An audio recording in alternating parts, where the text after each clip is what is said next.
They laughed when the old man asked for a rifle. But when the first shot rang out, the laughter died before it could echo across the desert. Before I tell you what happened next, tell me in the comments where you're watching from. I love knowing who's listening. The Nevada sun was merciless that afternoon, baking the sand around the SEALs training range until the air shimmered like a mirage. The young snipers had been at it for hours. 5 men, 5 scopes, and not a single perfect shot.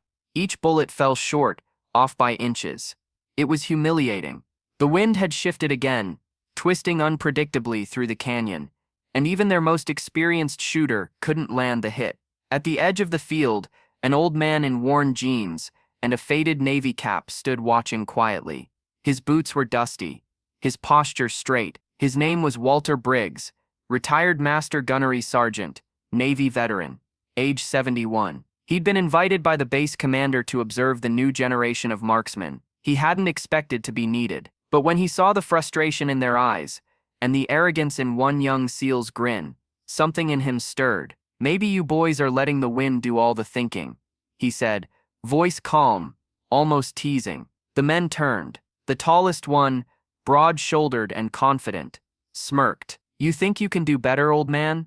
Walter looked at him, then at the target half a mile away, barely visible through the rising heat. "Son," he said quietly, "I don't think I remember." A few chuckles rolled through the group. One of the instructors folded his arms, curious. "All right, Sergeant, let's see what you've got." The rifle was heavier than he remembered, but his hands didn't tremble. He felt the texture of the stock against his cheek, the weight of memory settling into place. The air changed, quieter somehow. Even the wind seemed to pause. He closed one eye. The range faded, and suddenly he was back in the Mekong Delta, 1968. Humidity thick, bullets slicing through palm leaves, his spotter whispering numbers over the radio. He could almost smell the mud. Then, breath in, breath out, trigger squeeze. The crack echoed across the range, sharp as thunder. The bullet struck dead center. No one spoke. Even the young sniper's grin fell away, replaced by awe. Walter didn't look up.